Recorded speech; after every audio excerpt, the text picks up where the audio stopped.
নমস্কার বন্ধুরা, সবাইকে স্বাগত। দেখো, এই দুর্যোগের সময় সবাই নিশ্চয়ই তোমরা প্রত্যেকের গাছগুলো বাঁচাবার চেষ্টা করছো।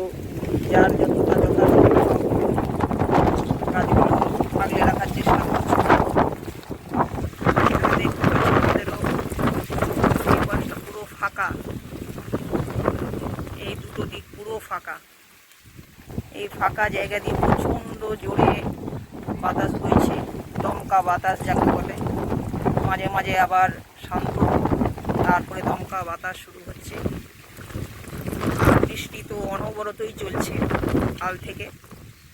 কাল রাত থেকে একদম বৃষ্টি অনবরত চলছে। কারণ আমিও আমার গাছগুলোকে এইভাবে বাঁচাবার চেষ্টা করছি। কিছু তো পাতা ছিঁড়ে যাওয়া, ছোটোখাটো ডাল ভেঙে যাওয়া, এগুলো তো চলছেই। তবুও এই যে দেখো, গাছগুলোকে আমি এইভাবে শুকিয়ে রেখে দিয়েছিলাম কালকে বিকেলে এসেই। তো প্রত্যেকটা গাছ, বড় বড় গাছগুলো প্রত্যেকটা এইভাবে উল্টে দিয়েছিলাম। এই দেখো, প্রত্যেকটা উল্টে রেখে দিয়েছিলাম। আর যে গাছগুলো একটু গাছ,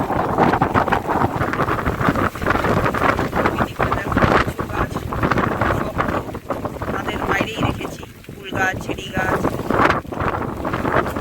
তোমার সবেদা গাছ, পেঁপে গাছটা নরম হয় উল্টে রেখে দিয়েছি। আর তোমার এই পাশে দেখো, এখানে উল্টে রেখে দিয়েছি।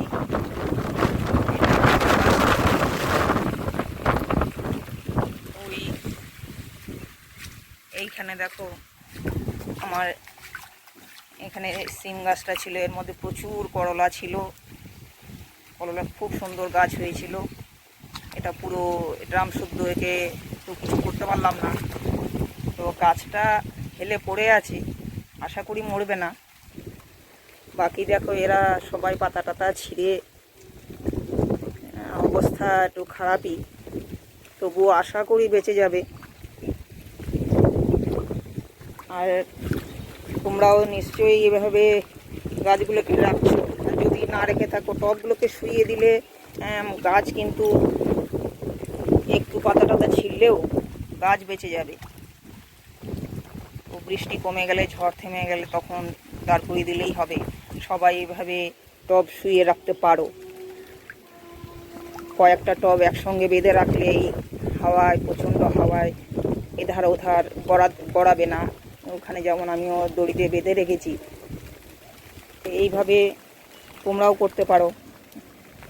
কেন, টব, মাটির টব কিছু কিছু তো থাকেই।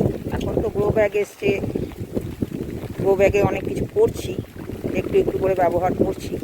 কিন্তু কিছু কিছু ফল গাছগুলো যেমন মাটির টবে আছে, এখন যেহেতু ছোট, বড় হলে নয় গ্রো ব্যাগে দেওয়া যাবে। তো টবগুলো তো পড়লেই ভেঙে যাবে, টবগুলো সেদিক থেকে রক্ষা পায়। এই দেখো, আমার তো নতুন ছাদ, এখনও জল ছাদ করা হয়নি, ছাদে জল জমে গেছে, একটু একটু করে জল বেরোচ্ছে। কন্টিনিউয়াস বৃষ্টি হচ্ছে তো। কিছু গাছের দেখছি ক্ষতি হয়েছে, ছোট ছোট যেগুলো চারা গাছ ছিল সব তো সরাতে পারিনি, জায়গারও তো দরকার। দু একটা গাছ সরিয়েছি, বাকি কিছু ছোট ছোট গাছগুলো দেখো কেউ পাতা ভেঙে গেছে, ছিঁড়ে গেছে, এইভাবে কিছু হয়েছে। তো কী আর করা যাবে বলো।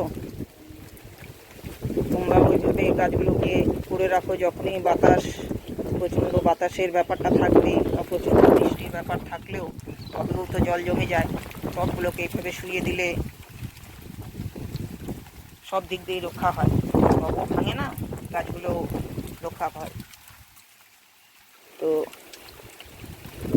এটুকুই, এটাই আমার মনে হলো এই মুহূর্তে আমাদের যা প্রত্যেকেরই অবস্থা, যারা ছাদ বাগান করি।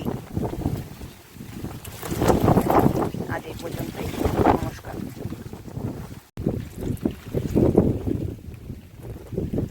আর বৃষ্টির পরে সবাই অবশ্যই প্রত্যেকটা টবে কিছুটা করে অবশ্যই দিয়ে দেবে, এরপরে ফাঙ্গাস লাগার একটা সম্ভাবনা থেকে যায়। গাছে, টবে প্রত্যেকটা গাছে প্রত্যেকটা টবে একটু ফাঙ্গিসাইড স্প্রে করে দেবে, তাহলে একটু সিকিওর হওয়া যায় এই আর কি।